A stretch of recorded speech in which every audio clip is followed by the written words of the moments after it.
Yo, what's good, everybody? This is Drect from the Don't Quote Me podcast.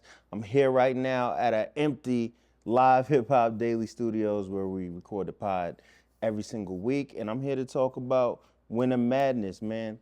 Shout out to Calicoe Black Mafia Battle League. Um, this was a good one. Highly anticipated battles on this card, of course. You have Murda Mook versus ARSONAL, which I'm going to get into in a second. And just so y'all know, man, we air clips every single week. Make sure you like, comment, subscribe, and do all the other stereotypical YouTuber stuff.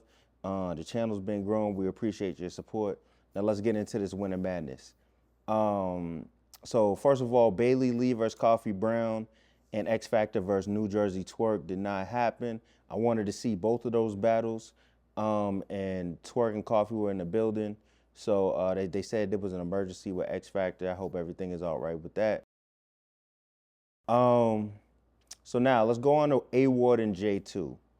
I don't know if some people were surprised by this, but A Ward he seemed less interested. He's kind of been on a slide lately. He hasn't been giving top-notch performances. J2 has been on the uprise. He's been killing it. I was personally there when he won the whole the URL Netflix battle. So he's been doing his thing lately. But this was a battle where A Ward won clear. I think J2 stumbled around a little bit, but A Ward's material was just crisp, clean, concise. He got the job done. All his rounds was like a 8.5 or 9 out of 10 at least. He went super crazy. I'm not gonna say every single line for y'all, but he had a LGBTQ, I don't know how to say the letters, but he had the letters where he did something and he was saying how J2 want to fight for certain type of people's rights, but he says disrespectful stuff about people's children and how are you gonna support this, but you won't support this. It looks funny, and I think he did a good job at painting J2 a certain way for the crowd, for his material to even be more effective. So this was a masterclass battle by A Ward, and I wish J2 material was more clean because we would have got a better battle. But A Ward did his numbers, one of the best performances of the night. Ill Will versus Bill Collector.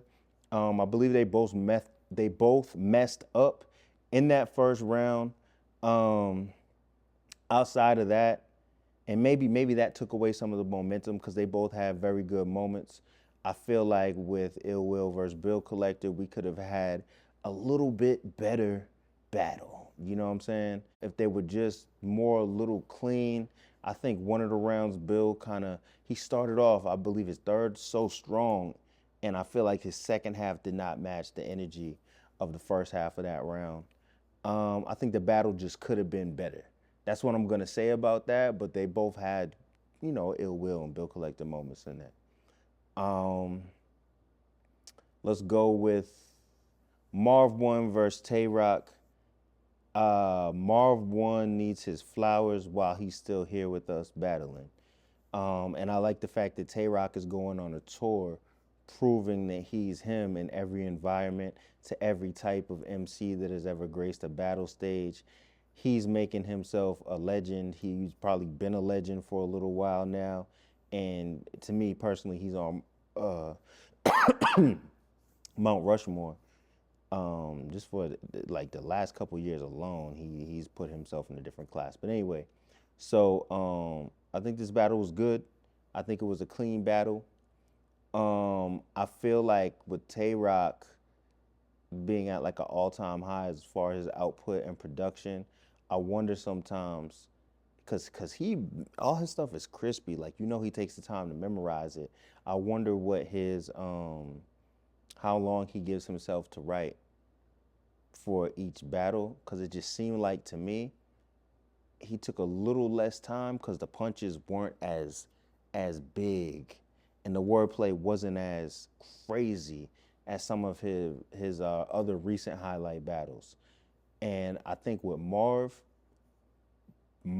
had creative material. He's always gonna write a certain way.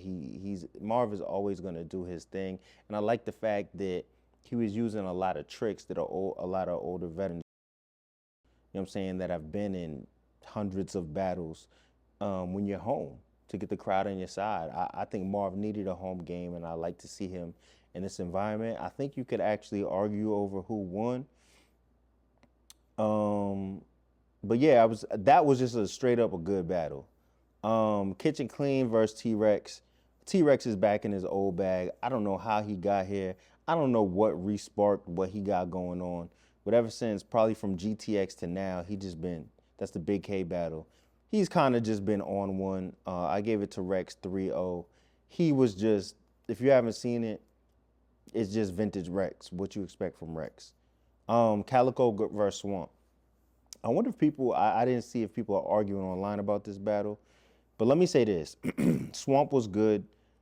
Calicoe has this like subtle lyricism to where he's also talking to you. It really works in his favor. I think when you really put Cal's lyrics under a microscope, he's really doing his thing. He just delivers it in his own slick Detroit, you know what I'm saying, type way. But I feel like for people with pens are gonna understand this, right? So whenever you're at a volume or wherever you're in a battle where it's pit style, which is basically they let people stand on the stage, but they do it with the rapper's feet on the actual ground, and kind of like that cipher circle forms, you know what I'm saying? Like a circular coliseum around the people. That's what, pit style is. And I think pit style really lends to being able to write your material where it will be received in a certain way. So if you're a battle rap fan and you've never been in a battle, or you haven't really been to any of the events, every environment is different. Like stage battle, the things you say might not be the things that you would say in a pit style battle, especially if your pen moves and if you're lyrically inclined, because there's more of a blank canvas for you to work with, and the crowd is going to have a higher tolerance. You know what I'm saying? They're going to actually be listening to you in that intimate setting.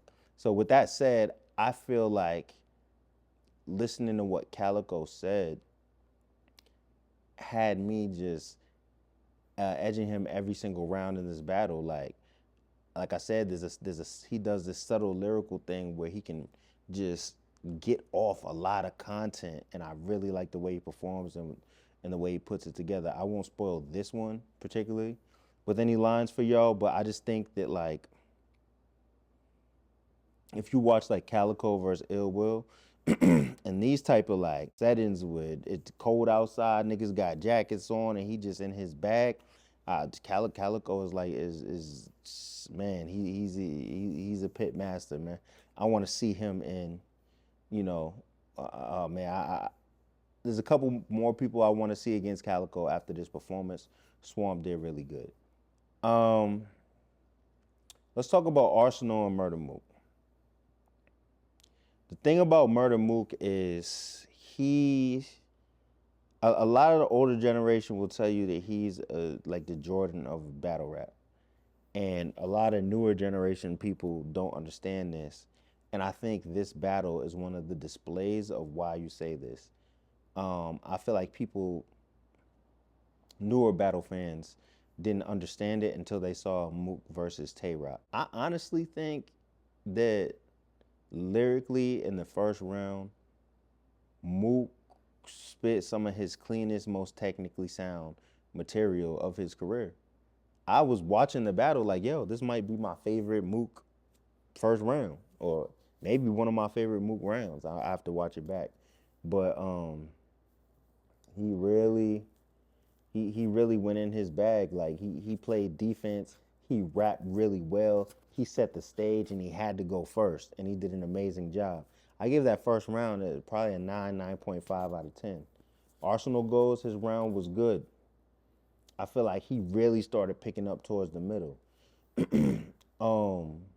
And they both can rap really well. This is really what I wanted to see. And ARSONAL, he didn't have any disrespect in his first round. And part of this battle was, how's Mook gonna react? I gave Mook that first round, closest round of the battle. Second and third round, I think Mook won clearly. Like I said before, he was just an absolute fierce technician in this battle. what Arsenal did, and I think he did this in the third round.